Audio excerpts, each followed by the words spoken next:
नाजरीन, इंडिया के टैक्स महकमे ने इंडियन क्रिकेट टीम के स्पॉन्सर कंपनी ड्रीम 11 को तकरीबन 17,000 करोड़ रुपए टैक्स अदायगी का नोटिस दिया है।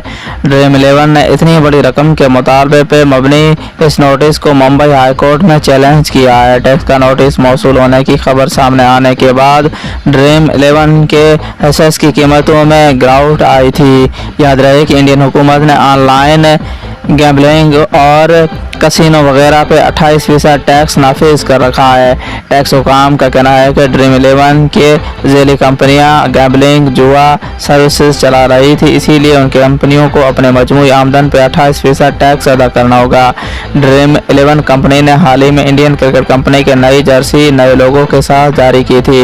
ड्रीम 11 को टैक्स के नोटिस के बाद सोशल मीडिया पे कई साफिन ने तबसरे करते हुए लिखा है कि ये पहला मौका नहीं है जब इंडियन क्रिकेट टीम को स्पॉन्सर करने वाली कंपनी मुश्किल में पड़ी है।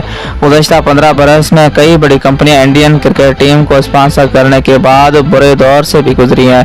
एक तवील अरसे तक क्रिकेट टीम को स्पॉन्सर करने वाली सारा इंडिया कंपनी अब दिवालिया हो चुकी है और उसके मालिक को कंपनी के सही आदाद शुमार छुपाने और सार्फिन को धोखा देने के इल्ज़ाम में जेल भी हुई थी।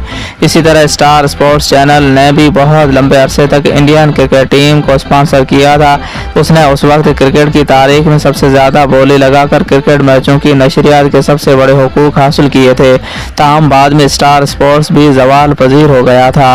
चीन की मोबाइल कंपनी ओप्पो ने भी कुछ अरसे तक इंडियन क्रिकेट टीम को स्पॉन्सर किया था, लेकिन चीन से इंडिया के ताल्लुकात ख़राब होने के बाद इंडिया में चीन के मसनूआत का बायकाट शुरू हुआ, जिसके नतीजे में ये कंपनी भी अब ज़ुबून हाली का शिकार है।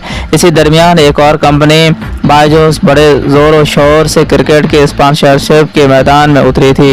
इब्तिदा में यह कंपनी बड़ी तेज़ी से तरक्की कर रही थी और बॉलीवुड अदाकार शाहरुख खान उसके ब्रांड एम्बेसडर हुआ करते थे। बाद में पता चला है कि इस कंपनी ने अपने असल मालियत से कई गुना ज़्यादा मालियत दिखा रखी थी। ये कंपनी भी अब मुश्किल सूरत हाल का शिकार है और ज़वाल पजीर है और अब क्रिकेट टीम के नए स्पॉन्सर कंपनी ड्रीम 11 को हज़ारों करोड़ रुपए के टैक्स का नोटिस आ गया है। उसके बाद उसका एसेस भी ज़वाल पजीर है। इंडिया में क्रिकेट इंतहाई मकबूल है और कौमी टीम के क्रिकेटर्स आवाम के लिए हीरो की हैसियत रखती हैं। इंडिया में बड़ी कंपनियां मसनूआत की तशहीर के लिए इन क्रिकेटर्स को अपना ब्रांड एम्बेसडर बनाने के लिए मुंह मांगी कीमतें अदा करने के लिए तैयार होती हैं। स्पोर्ट्स तजज़ियाकार जसविंदर सिद्धू कहते हैं कि ये गौरतलब है कि जिन कंपनियों की बात हम कर रहे हैं वो मार्केट वैल्यू से ज़्यादा अपने इश्तिहारात के लिए क्रिकेटर्स को देती हैं। तस्वर ये है कि किसी भी क्रिकेटर से वाबस्ता होने के बाद उस कंपनी को फ़ौरन लाइमलाइट मिल जाती है और उससे बाजार से पैसा जमा करना भी आसान हो जाता है, लेकिन एक मरहले के बाद पता चलता है कि जो पैसा क्रिकेटर और क्रिकेट पर खर्च किया गया है वो ज़्यादा था और मार्केट वैल्यू के बरक्स था। उन्होंने कहा है कि कोविड की वबा के बाद पूरी मार्केट बदल गई है। बहुत सी कंपनियां उसे समझने में नाकाम रही हैं। यही वजह है कि क्रिकेट और क्रिकेटर्स पे ज़्यादा पैसे लगाने वाली कंपनियां डूब जाती हैं। मारूफ स्पोर्ट्स साफ़ी प्रदीप मैगजीन कहते हैं कि हर ब्रांड पे यही चाहता है कि उसकी मसनूआत आम लोगों की तस्वीरात पे पूरी उतरें। वो फिल्म स्टार्स को अपना ब्रांड एम्बेसडर बनाते हैं, क्रिकेटर्स को इश्तिहार के लिए इस्तेमाल करते हैं। वो कहते हैं कि क्रिकेट स्टार चाहे वो विराट कोहली हो, धोनी हो, तेंदुलकर हो, ये बड़े नाम हैं। कंपनियां ये सोचती हैं कि अगर ये हमारी मसनूआत की तशरीह करेंगे तो हमारा प्रोडक्ट ज़्यादा बिकेगा, लेकिन देखा यह गया है कि कई कंपनियां इतनी मजबूत नहीं होती हैं। वो खतरा मोल लेती हैं, क्रिकेटर्स बहुत ज़्यादा फीस लेती हैं। टॉप के क्रिकेटर्स ब्रांड एम्बेसडर बनने के लिए करोड़ों रुपए लेती हैं। इब्तदाई तौर पे ये पैसा बहुत ज़्यादा लगाना पड़ता है और उससे फ़ायदा फ़ौरन नहीं होता है। वो कहते हैं कि अगर कंपनी माली तौर पे मजबूत नहीं है तो उनके डूबने का खतरा भी रहता है। सैमसंग, LG और PTM जैसी बड़ी कंपनियां इस मामले में कामयाब रही। आदि कंपनियां इसीलिए नहीं डूबी कि क्रिकेट को ब्रांड एम्बेसडर बनाने में कोई नुकसान है, बल्कि वो इसीलिए डूब जाती हैं कि वो उनके पास इतने पैसे होते नहीं हैं और वो रिस्क ले लेती हैं।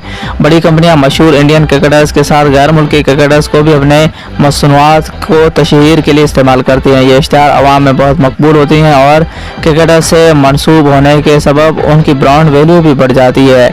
इंडिया के क्रिकेटर्स क्रिकेट की दुनिया में सबसे ज़्यादा पैसा कमाने वाले खिलाड़ी हैं। इंडिया का क्रिकेट बोर्ड भी दुनिया का सबसे अमीर क्रिकेट बोर्ड है।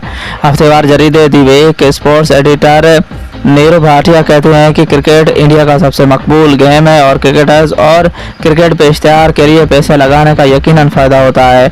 वो कहते हैं कि कंपनियों को डूबने का क्रिकेट और क्रिकेटर से कोई भी ताल्लुक नहीं है, कंपनियां अपनी अंदरूनी वजूहात से डूबती हैं। क्रिकेट का वोमेन प्रीमियर लीग अभी नया है, जब ये शुरू हुआ तो उसके स्पॉन्सरशिप के लिए किसी के पास जाना नहीं पड़ा था, बड़ी तादाद में कंपनियां पैसे लगाने के लिए आ गई थी। वो कहती हैं कि क्रिकेट जितना मकबूल है इतनी ही मांग इसके इश्तिहारों के लिए भी है और ये बढ़ता ही जा रहा है। नाज़रीन, तब तक के लिए इतना ही, तब तक के लिए खुदा हाफिज़। अगर आप हमारे चैनल पर नए हैं तो इसे ज़रूर सब्सक्राइब करना।